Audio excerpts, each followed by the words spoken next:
வணக்கம். OMR ஐஸ்வர்யா மருத்துவமனையில் நான் டாக்டர் ஹரீஸ்வரன், பொது அறுவை சிகிச்சை நிபுணர். இன்று நம்ம பேச போகிற டாபிக் பார்த்தீங்கன்னா பித்தப்பை கற்கள், இங்கிலீஷில் கோலிலித்தியாசிஸ் இல்லை கேல்ஸ்டோன்ஸ்னு சொல்றதை பற்றி நம்ம இன்னைக்கு என்னன்னு பார்க்கலாம். இது யாருக்கு வரும் அப்படின்றது தான் முதல் கேள்வி எல்லாரும் கேட்கறது. பித்தப்பை கற்கள் யாருக்கு வரும்னு பொதுவாக 30 வயது, 35 வயது, 40 வயது, 45 வயது இந்த ஏஜ் குரூப்ல இருக்கிற ஃபீமேல்ஸ், அதாவது பெண்களுக்கு மிகவும் காமனாக வரக்கூடிய ஒரு பிரச்சனையாக தான் நம்ம ஊர்ல இப்ப இருக்கு.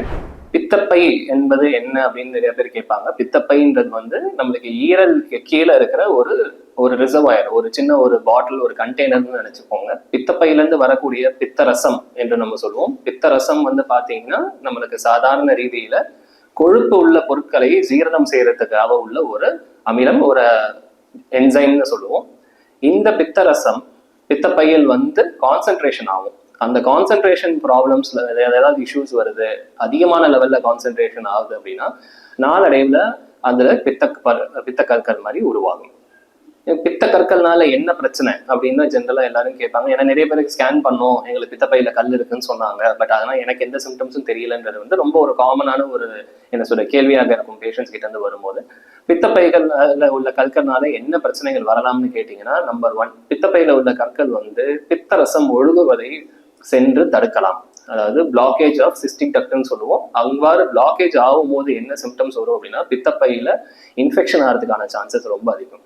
அப்படி என்ன சிம்டம்ஸ் வரும் இன்ஃபெக்ஷன் ஆச்சுன்னா அப்படின்னா, வலது பக்கம் வயிற்றில், மேல் பகுதியில் வலது பக்கம் வயிற்றில் வந்து சிவியராக பெயின் வரும், அதிகமான வலி, வாந்தி, இன்னும் அதிகமான இன்ஃபெக்ஷன்ஸ் ஆகும்போது வந்து ஜுரம், அதிக லெவல்ல ஜுரம், குளிர்காய்ச்சலோட ஜுரம் மாதிரி வருது. சில பேருக்கு இந்த வயிற்றில் வர வலி வலது தோள்பட்டைக்கும் பரவலாம். சில பேருக்கு வயிற்றில் வர பகுதி பெயின் ஆனது பின்னாடி முதுகு பகுதியிலும் பரவலாம். இந்த சிம்டம்ஸ் இல்லாம சில பேருக்கு மைல்டான சிம்டம்ஸும் இருக்கும். என்ன மாதிரி மைல்டான சிம்டம்ஸ்னா, அவங்க வந்து சொல்லுவாங்க, சார் நான் சாப்பிட்றேன் சார், நார்மலா லைட் டயட் எடுக்கும் போது எனக்கு எந்த விதமான பிரச்சனையும் தெரிய மாட்டேங்குது, பட் நான் கொஞ்சம் அவுட் சைட் ஃபுட் சாப்பிட்றேன், கொழுப்பு இருக்கிற ஃபுட்டு சாப்பிட்றேன், கொஞ்சம் இந்த சீஸ், பர்கர் இந்த மாதிரி நான் வந்து அவுட் சைட் ஃபுட் ஏதாவது சாப்பிட்றேன்னா அந்த டைம்ல அவங்களுக்கு வந்து பித்தரசம் வந்து சரியா ஒழுகாம இருக்குது அப்படின்னா அவங்களுக்கு கொழுப்புள்ள பொருட்கள் சாப்பிடும்போது ஜீரணமாகிறது சக்தி வந்து குறைவாக இருக்கும். நான் காலையிலே சாப்பிட்றேன் சார், காலையில சாப்பிட்டதே எனக்கு மத்தியானம் நைட்டு வந்து செரிமானவாத மாதிரியே இருக்கு, வயிற்றுலயே தங்குற மாதிரி இருக்கு, எப்பயுமே கொஞ்சம் சாப்பிட்டாலும் வயிறு அடைக்கிற மாதிரி இருக்கு, இந்த மாதிரியான சிம்டம்ஸும் நிறைய பேர்களுக்கு வரும். சரி, ஒரு பேஷண்ட்டுக்கு நம்ம வந்து பித்தப்பையில கற்கள் இருக்கு, இல்ல அவங்களுக்கு இந்த மாதிரி நம்ம சொன்ன சிம்டம்ஸோட வராங்க, வயிறு வலி, வாந்தி, ஜுரம், இந்த ஒரு சிம்டம்ஸோட ஹாஸ்பிட்டல் வராங்கன்னா என்ன மாதிரி வந்து சிகிச்சை செய்வாங்க அப்படின்றதுதான் அடுத்த கேள்வியா இருக்கும். வந்த உடனே பேஷண்ட் வந்த உடனே வயிறு வலி இருக்கு அப்படின்னா வயிற்று வலிக்கான மருத்துவ டாக்டர் பார்த்துட்டு வயிறு வலி குறைக்கிறதுக்கான முதல் இன்ஜெக்ஷன்ஸ் எல்லாருமே பண்ணிடுவாங்க.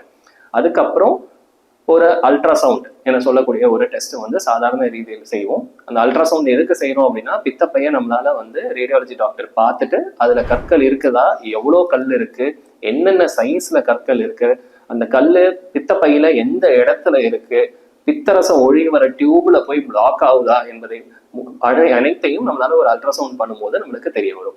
அல்ட்ராசவுண்ட்ல ஏதாவது நம்மளுக்கு டவுட் இருக்கு அப்படின்னா உங்களுக்கு காணுன்ற மருத்துவர் எம்ஆர்ஐ ஸ்கேன் கேட்பாங்க. எம்ஆர்சிபின்னு சொல்லக்கூடிய ஒரு பெரிய ஸ்கேனும் கேட்பாங்க. அந்த ஸ்கேன்ல இன்னும் தெளிவாக துல்லியமாக எத்தனை பித்தப்பையில கல்கள் இருக்கு, அந்த கல் வந்து அந்த கல்லுனால வேற ஏதாவது காம்ப்ளிகேஷன்ஸ் ஆயிட்டு இருக்கா, பித்தரசம் சரியா ஒழுகி வருதா, இந்த கல் ஏதாவது போய் அந்த பித்தரசம் வர டியூப்ல பிளாக் ஆயிருக்காங்க, எல்லா டீடைல்ஸும் நம்மளால கிறிஸ்டல் கிளியரா நம்மளால சொல்ல முடியும். பித்தப்பை கற்கள் வந்து அதிகமான இருக்கு அப்படின்னா அந்த பித்தப்பைய மொத்தமா அறுவை சிகிச்சை மூலமாக எடுக்க வேண்டியதுதான் அதுதான் கரெக்டான ட்ரீட்மெண்ட். அதற்கு பேரு கோலிசிஸ்டெக்டமின்னு சொல்லுவோம்.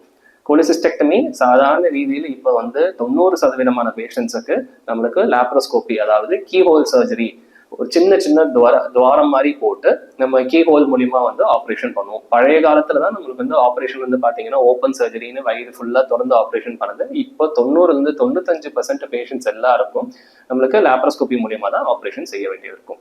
லாப்ரோஸ்கோபியோட அட்வான்டேஜ் என்ன அப்படின்னு நிறைய பேர் கேட்பாங்க. லாப்ரோஸ்கோபியோட அட்வான்டேஜ் என்ன அப்படின்னா, ஒரு ஓப்பன் சர்ஜரி, அதாவது வயிறு திறந்து செய்யற ஆப்ரேஷனுக்கும் இந்த ஹோல்ஸ் மூலியமா சின்ன ஹோல்ஸ் மாதிரி போட்டு வயலில் ஆப்ரேஷன் செய்யறதுக்கும் போஸ்ட் ஆப்ரேட்டிவ்ல அறுவை சிகிச்சை முடிந்த பிறகு இருக்கக்கூடிய வலி வந்து கம்மியா இருக்கும்.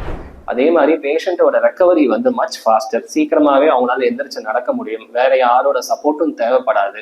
1 இல்லை 2 டேஸ்ல மோஸ்ட்லி வந்து ஹாஸ்பிட்டல் ஸ்டே வந்து அவ்வளோ 2 டேஸ் தான் இருக்கும். 2 டேஸ் மேலேயே வந்து தாராளமாக பேஷண்ட்ஸ் டிஸ்சார்ஜ் ஆகி வீட்டுக்கு போக முடியும். அவங்களோட ருட்டீன் ஆக்டிவிட்டிஸ் எல்லாத்தையும் மேக்ஸிமம் ஒரு 10 to 15 டேஸ்ல அவங்களால ஸ்டார்ட் பண்ண முடியும். இப்போ பித்தப்பையில கற்கள் வந்து நிறைய பேருக்கு அடுத்த ஒரு ஜென்ரல் கொஸ்டின்ஸ் எல்லாரும் கேட்கறது என்னன்னா, எங்களுக்கு சிறுநீரக கல் இருந்தா நம்ம கல் மட்டும் தானே எடுக்கிறோம் டாக்டர், ஏன் பித்தப்பையில கல்லுக்கு மட்டும் பித்தப்பையை ஃபுல்லா எடுக்கிறோம், பித்தப்பை கல்லை மட்டும் எடுக்கலாமே அப்படின்னு நிறைய பேர் கேள்வி கேட்பீங்க. பித்தப்பையில கல் உருவாகிறதுக்கான ஒன் ஆஃப் த மெயின் ரீசன்ஸே பித்தப்பை சரியா வேலை செய்யாம இருக்கிறது தான். ஸோ நம்ம வந்து கற்களை மட்டும் எடுக்கிறதுன்றது வந்து சரியான சிகிச்சை முறை அல்ல. உலகம் முழுவதும் பித்தப்பை கற்கள் அப்படின்னா பித்தப்பையை மொத்தமா எடுக்கிறது தான் வந்து அறுவை சிகிச்சை, அதுதான் கரெக்டான ட்ரீட்மெண்ட். இப்போ பித்தப்பையில கற்கள் எதனால உண்டாகுது அப்படின்றது வந்து அகைன் ரொம்ப ஒரு காமன் சிம்டமா இருக்கும். ஏன்னா நிறைய பேருக்கு அல்ட்ராசவுண்ட் பண்ணி தான் கண்டுபிடிப்பாங்க, சிம்டம்ஸ் எதுவுமே இல்லை அப்படின்னு சொல்லுவாங்க. பட் ஆனால் நான் போனேன் சார், மெடிக்கல் செக்அப் போனேன், அங்கே பார்த்துட்டு டாக்டர் சொன்னாங்க அப்படின்னு. நம்ம இந்தியன் பாப்புலேஷன்ல, அதுவும் நம்ம சவுத் இந்தியன் பாப்புலேஷன்ல பாத்தீங்கன்னா நிறைய இருக்கிறது வந்து மிக்சட் ஸ்டோன்ஸ்ன்னு சொல்லுவோம். அது இல்லாம கொழுப்பு கட்டி, கொழுப்பு வந்து நம்ம சாப்பிட்ற கொழுப்புல வந்து அதிகமான கொழுப்பு இருக்கு அப்படின்னா அதனால வரக்கூடிய கற்கள் வந்து ரொம்ப காமன்.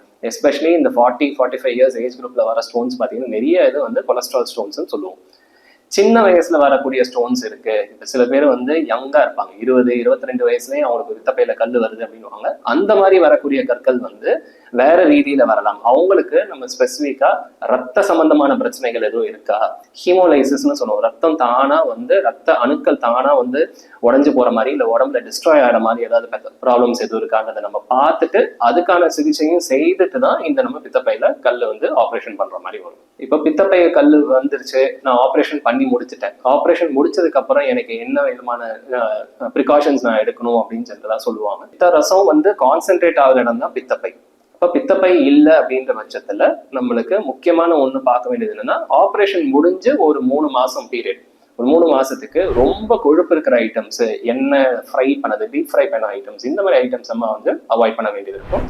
நாளடைவில் நம்மளால வந்து இந்த ஐட்டம்ஸ்லாம் திருப்பியும் கொஞ்சம் கொஞ்சமா ரீஸ்டார்ட் பண்ண முடியும். பட் ஆனால் இனிஷியல் பீரியட், அந்த ஒரு ஆப்ரேஷன் முடிஞ்ச ஒரு 3 மாசம் கண்டிப்பா ரொம்ப வந்து எண்ணெய் பலகாரங்கள் வந்து தவிர்க்க வேண்டும். ஸோ ஒரு பேஷண்ட்டுக்கு பித்தப்பை சம்பந்தமான கொஸ்டின்ஸ் ஏதாவது இருக்கு, இல்ல பித்தப்பையினால வந்து அவங்களுக்கு ஆல்ரெடி ப்ராப்ளம் வந்திருக்கு, வலி வந்திருக்கு, ஜுரம் வந்திருக்கு, இல்ல வேற டாக்டர்ஸ் யாராவது பார்த்துட்டு இன்ஃபெக்ஷன் ஆயிருக்கு அப்படின்னு சொன்னாங்கன்னா நீங்க முதல்ல வந்து உங்களை அருகில் உள்ள ஒரு அறுவை சிகிச்சை நிபுணரை, ஒரு மருத்துவரை கண்டிப்பாக போய் பாருங்க.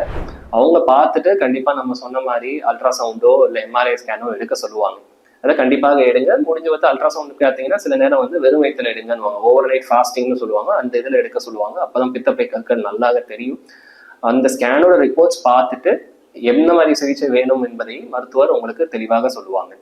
பித்தப்பை கற்கள் வந்து அதிகமான காம்ப்ளிகேஷன்ஸ் ஆனதுக்கு அப்புறம் பண்ணும்போது சர்ஜரியோட காம்ப்ளிகேஷன்ஸும் நம்மளுக்கு வந்து சர்ஜரியோட டிஃபிகல்ட்டி லெவல்ஸும் அதிகமாகும், பேஷண்டோட ரெக்கவரி டைமும் கொஞ்சம் வந்து ப்ரொலாகும். ஸோ இதெல்லாமே நீங்க ஞாபகம் வச்சுக்கோங்க. உங்களுக்கு இந்த டைஜஷன் ரிலேட்டடா ஏதாவது இஷ்யூஸ் இருக்கு அப்படின்னா உங்க மருத்துவர் பார்த்துட்டு அல்ட்ராசவுண்ட் எடுக்க சொன்னாங்கன்னா கண்டிப்பாக எடுங்க.